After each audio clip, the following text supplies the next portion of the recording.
Thanks, Catherine.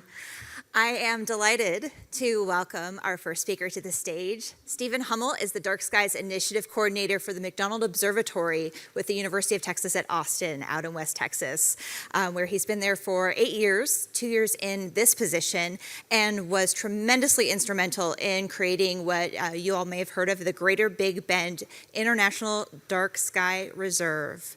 It's the largest in the world and is spanning 2 countries, so it is a large international reserve. He's going to talk about his work in night sky preservation and how we can hopefully all be slightly better stewards of the night sky. Stephen. Okay.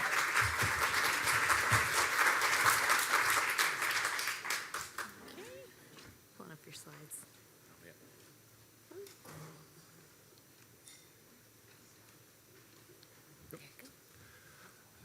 Thank you so much. Yeah, it's a pleasure to be here. Thank you for the invitation to present. My name again is Stephen Hummel, and just to be clear, I am not from the Hill Country area. I'm from the Big Bend area of Texas. And I'm going to talk a little bit on how our efforts to preserve the night sky, and in particular, kind of a roadmap of how we created the Greater Big Bend International Dark Sky Reserve. It's a mouthful of a title. Wish we had a shorter title in retrospect every time I say it. But yeah, I'm going to try to summarize decades of effort and outreach and education and networking and changing lights, boots on the ground efforts in a relatively short talk, but hopefully kind of create a roadmap for similar efforts elsewhere. So just a show of hands, how many of you have been to McDonald Observatory? Wow, pretty good share of you, yeah. I would say that was about half the room or so. Yeah, wow, I'm actually surprised. McDonald Observatory, if you haven't been there, we're a major research observatory owned and operated by the University of Texas at Austin, but in far west Texas near Fort Davis in the Davis Mountains. Beautiful area, high altitude, dry climate, makes it great for astronomy, and of course, dark skies as well. When the observatory was built and completed in 1939, so it turned 85 this year, the astronomers of the day thought we would never see city lights, that we were far enough out in the middle of nowhere that it's never going to be an issue. I think they kind of underestimated the pace of human expansion. We can see city lights, a little bit of El Paso, 160 miles away, we can still see that. But the primary threat to dark skies in the region has come from oil and gas activity. So a lot of our work has been in that sector, working with oil and gas companies, which I'll talk about more. Definitely pay us a visit if you haven't. We host star parties where you can come see through our telescopes 3 times a week. We get about 60 to 80,000 visitors a year, which actually makes us one of the most visited research observatories in the world, which is kind of impressive considering how remote we are. So light pollution, right? When I used to give these talks, nobody really knew what that was. Like, how is light a pollutant? But increasingly, there's been a growth in awareness of the issue as a serious environmental problem. And I'm going to briefly kind of summarize why you should care if you haven't heard one of Don's wonderful talks or seen some of the outreach activities that Hill Country Alliance has done. So there's a few different essentially reasons to care about artificial light at night or light pollution. One of the big ones is just energy waste. If you look at a light fixture that's shining into the sky, that's a wasted energy. It's not doing anything useful. It's pure waste. And overall, that wastes billions of dollars worth of electricity in the US alone each year. So it's a major energy waste problem. It affects wildlife. Migratory birds are a great example of how artificial light at night can impact migration patterns, but it also can infect things like amphibians, everything from frogs and fireflies to bats, sea turtles, raccoons even. All life on Earth evolved under a day and night cycle. If we disrupt that cycle, essentially remove night from the equation, then all of the life on Earth is effectively out of balance. So there's a lot of ecological effects, and you can talk hours about that. And we are also creatures that evolved under a day and night cycle as humans. So it's no surprise that artificial light has some surprisingly serious health implications. Everything from increased risk of heart disease and diabetes, even mental health disorders has been linked to excessive amounts of artificial light at night. And light, of course, plays an important role for human safety. We need light. I'm not anti-light at night, just to be clear. There are good ways to light. But excessive lighting, poorly designed lighting can have safety impacts, negative safety impacts, to be clear. And of course, as representing an astronomical research facility, I have to also mention that we care about the night sky for research, for things like finding the nature of dark energy, to exoplanets, or very kind of societally impactful work like calibrating GPS systems. All depend on access to the night sky. Another big reason you should care is culture. For almost all of human history, we have evolved under a beautiful night sky, right? Everyone, until maybe the past 100 years, when they looked up at night, they saw the Milky Way, assuming the moon wasn't out, or they saw a beautiful night sky. And only in the last few decades especially, we're losing touch with that. We're losing a bit of our humanity and universal human experience. And it's important for tourism. That's especially true out in Big Bend. It's true here in the Hill Country as well. People will definitely drive long distances to see the real thing. And stay overnight too, which means they're paying hotel occupancy tax, right? If you want to see the night sky, you're going to stay in the area. So it's important for tourism. And another reason that's often left out is national defense. There are a lot of applications for, not just for military, but other applications too that are important for our national defense, national security that require low levels of light pollution. So this is an image taken actually from Carlsbad Caverns National Park. How many of you have been there? How many of you have been there at night? Very few. The most common question park rangers at Carlsbad Caverns get at night is, what's that city? What is that city in the picture? There's no city. There are no homes, there are no businesses open to the public here. This is entirely oil and gas operations, right? So that's the largest source that we see from the observatory as well. And what you're really seeing here, I mean, it's not just lights, it's specific kinds of lights that you're seeing that cause light pollution. It's not all light, it's poorly designed lighting. And I am going to give you all a curse. From now on, you're always going to see this wherever you go, right? Those of you who know are already nodding your head, yeah, I have the curse, right? Right, so a bad light is a light where if you imagine you're above it, you can still see the source. So, for example, on the right, it's a floodlight aimed outward. Most of that light isn't going to be useful, right? It's going into the sky, it's being wasted, it's causing problems for bird migration, et cetera. Or if the light's going directly into your eyes instead of what you need to see, then that's a bad light. So you're going to see bad lights everywhere from now on. But there are easy ways to fix this. But this is what's driving light pollution primarily. Even good lights do contribute a tiny bit, but just designing lighting a little more effectively can go a long way. And this problem of bad lighting and the loss of the night sky is getting worse really quickly. Here's a time lapse. This comes from Amy Jackson, Texas State Geography, Environmental Studies. Hopefully this video plays here. So this is 2012, and essentially this is color-coded, so the brighter it is, the more light polluted it is. You can see the major cities there, but watch what happens over time. You'll see big growth, especially out west from, again, the energy boom, so the fracking boom, especially between kind of 2016 to 2020. As well as just below San Antonio, as you can see that blob there, that's another oil field there. But the problem is getting worse, and it's getting worse especially in rural areas. This is no longer just an urban problem. Increasingly, it's a suburban and rural problem, and not just for energy. I don't want to put too much emphasis on that. It's all kinds of things: hotels, businesses, gravel yards, whatever. Anything that's got lights, it can contribute to the problem. So how do we fix it? right? This is one of those few environmental problems where the solutions are really easy and often cheaper to implement than doing it the traditional way. So it's simple. First, you shield the light. Instead of blasting in all directions, you aim it down, put the light where you need it, not in the night sky. Then you use a more amber color.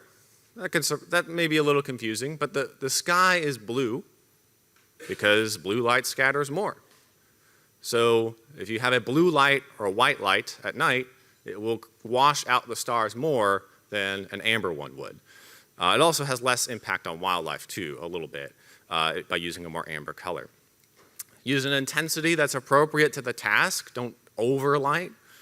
And then the easiest thing, if you don't need the light, turn it off or put it on a timer. This isn't rocket science, right? We don't need to develop new technology, right? We know exactly how to fix the problem. The hard part is getting people to do it. So that's really what I'm going to talk about here. How do we actually get people to use good lighting, or at least how did we address this out in West Texas?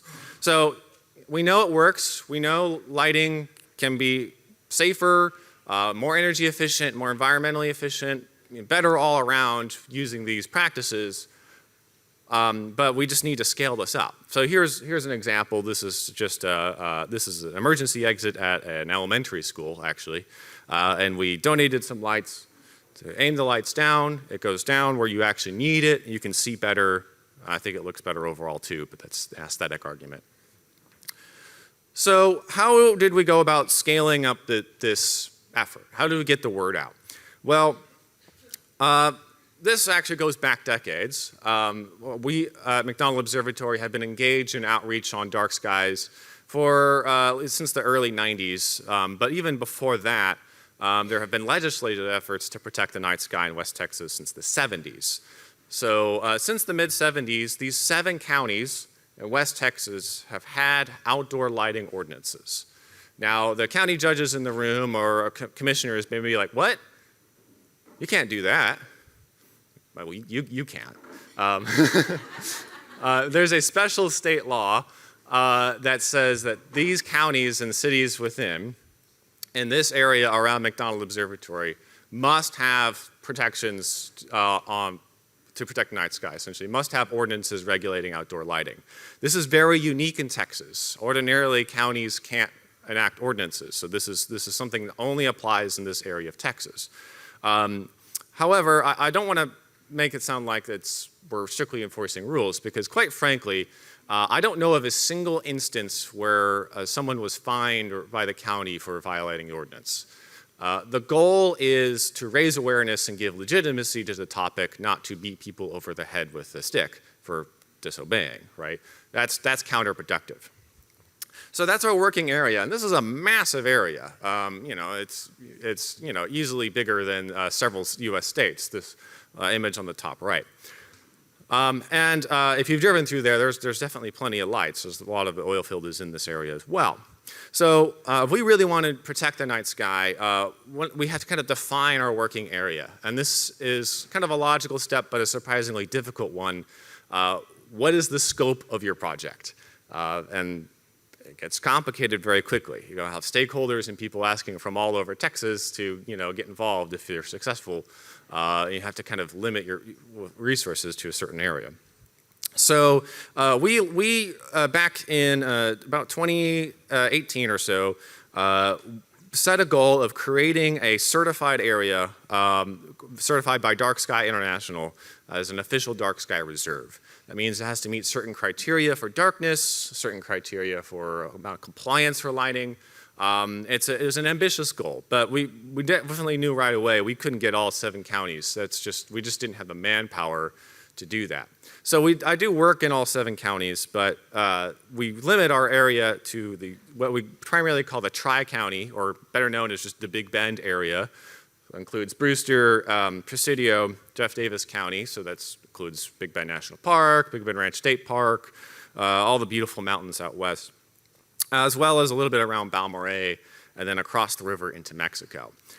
Why did we define it this way? In part because this is where it's still dark. It's some of the darkest skies left in Texas. And another big reason is this area has unique cultural identity. kind of separate from the rest of Texas. In a similar way to the Hill Country identifies as its own region, the Big Bend region has its own sort of cultural identity if you talk to the people there. And then we tried to identify some key partners who might also care about light pollution. And some of our biggest partners are the Nature Conservancy, National Park Service, Texas Parks and Wildlife, Dark Sky International, and the Comisión Nacional de Áreas Naturales Protegidas, or CONAP for short. That's essentially the Mexican equivalent of the National Park Service. And they own the land on the other side of the river there. So I'm going to skip ahead and say we achieved this goal, right, of creating a dark sky reserve back in 2022. So we've done it. The work is absolutely not done. We still have a lot of lights to fix, but we're getting there. So I think one of the biggest things in retrospect that helped us along was taking some time and effort into understanding the communities in this area. And this is very fitting in the theme of this conference of cultivating a community of stewardship. So the Respect Big Bend Coalition back in between 2018 and 2020 did surveys and stakeholder meetings of people in the area and figure out, what does the community value? What do you like about living here? What activities do you engage in recreationally? And questions like this.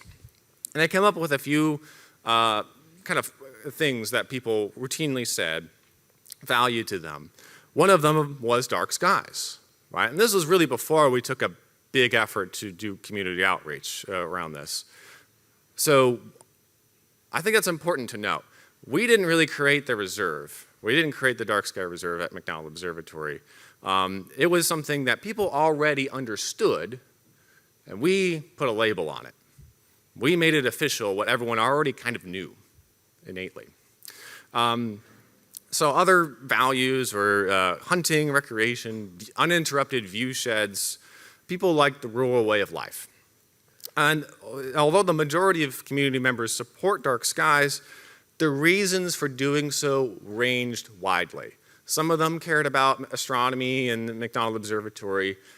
Many of them cared about tourism. Many of them cared about just keeping the way of life that they knew.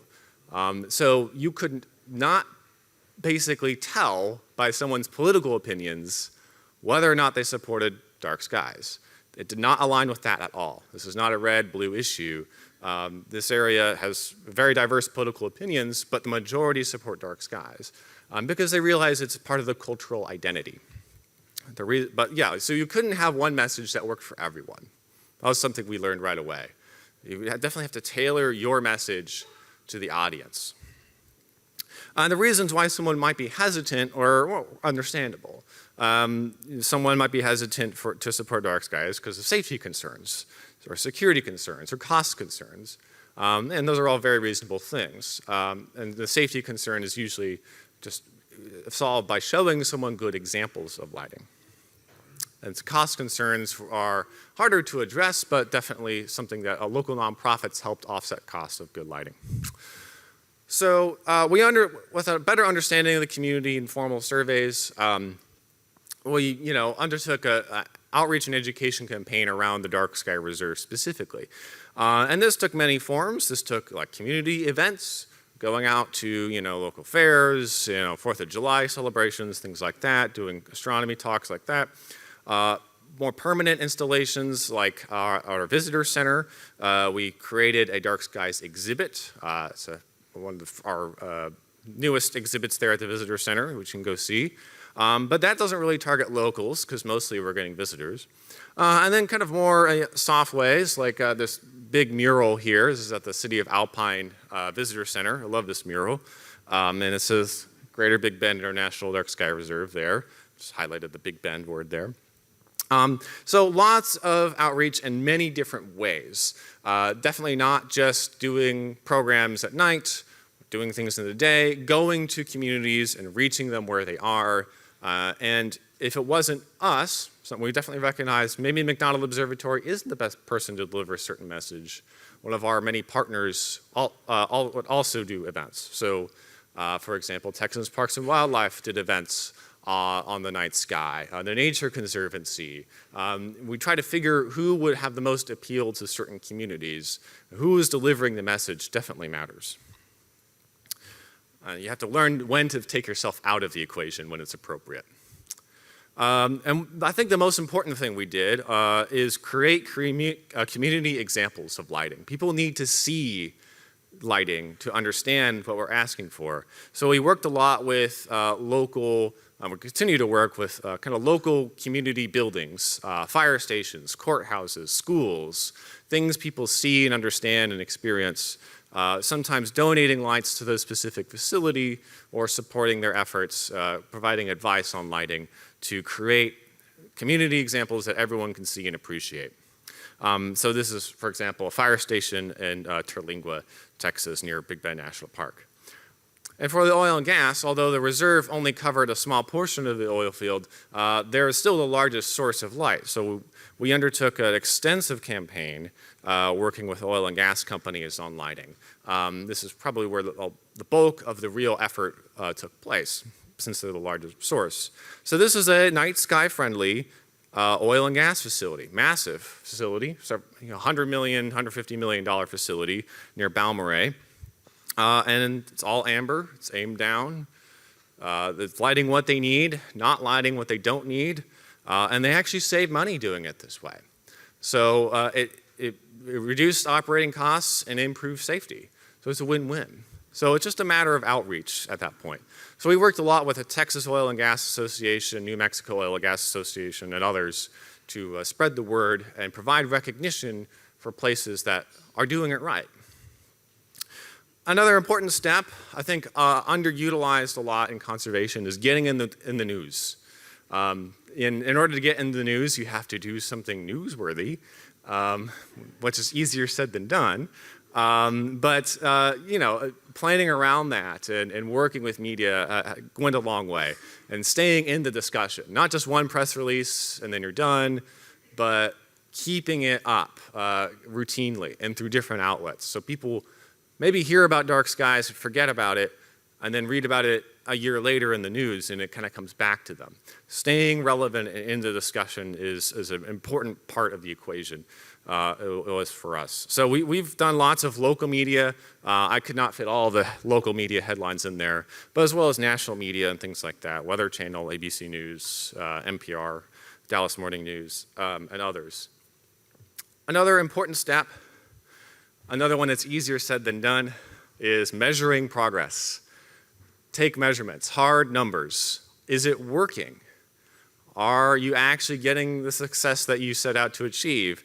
And if not, maybe you need to reprioritize.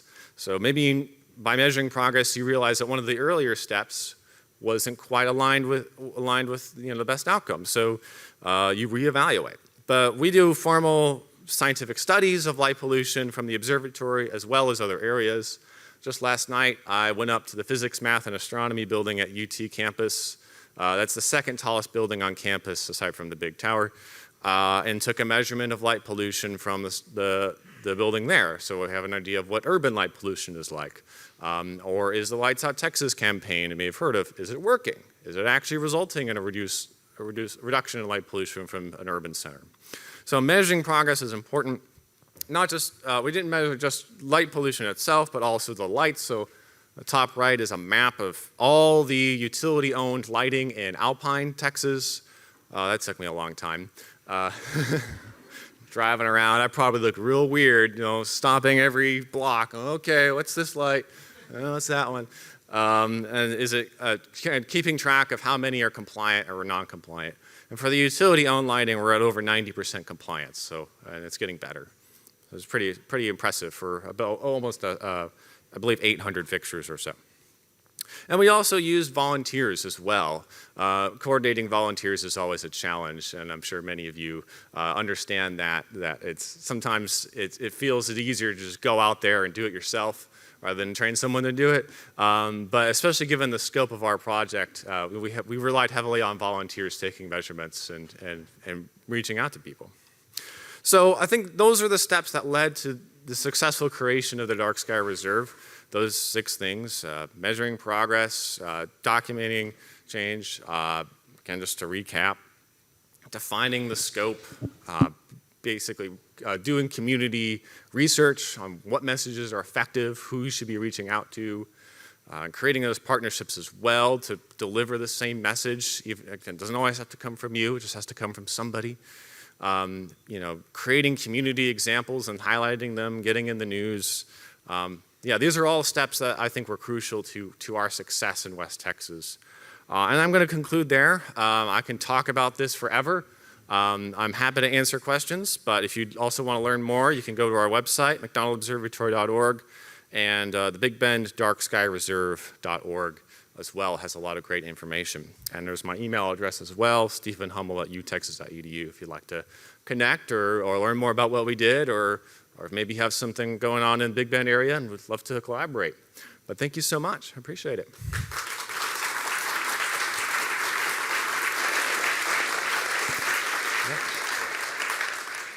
So we're going to ask if anyone has a question, please raise your hand. Marisa and I are going to bring you the microphone so that not only the speaker hears your question, but the folks on Zoom can hear it too. Is this working? Can y'all hear me right now?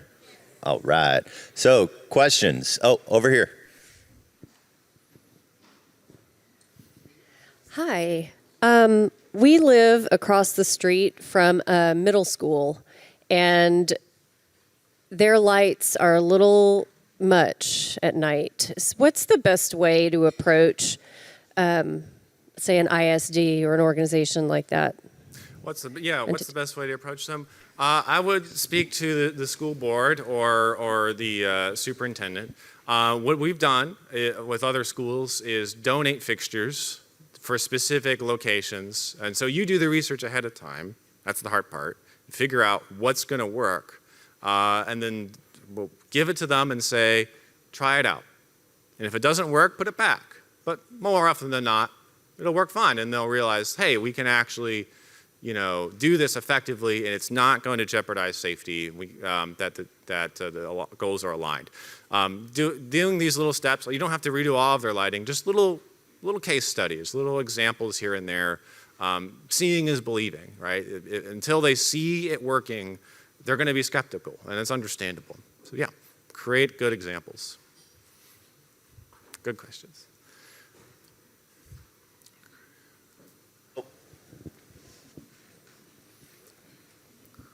So when I go to the hardware store, there are little bugs on the light fixtures, and they say that they are dark sky compliant or dark sky friendly, and I have heard that maybe they're not. So could you speak to that? Yes, so you want to look for specific seal from Dark Sky International to be sure. And yeah, I've definitely seen products that kind of create their own little seal, or so I should have included a slide on that. But yeah, if you search Dark Sky International, go to their website, darksky.org, they have a list of lighting that's compliant, as well as a picture of the seal to look for. But yeah, I mean, I'll also say, even if it is compliant, is it matched to the task? Like, you can have compliant lights that are just too bright for what you actually need. So yeah, you have to do a little bit of homework, and that's the hard part. That's unfortunately the nature of lighting right now is selling you more, right? As we're brighter than the competitors, et cetera. So you have to kind of do your work on how much light do I actually need for the task. Yeah.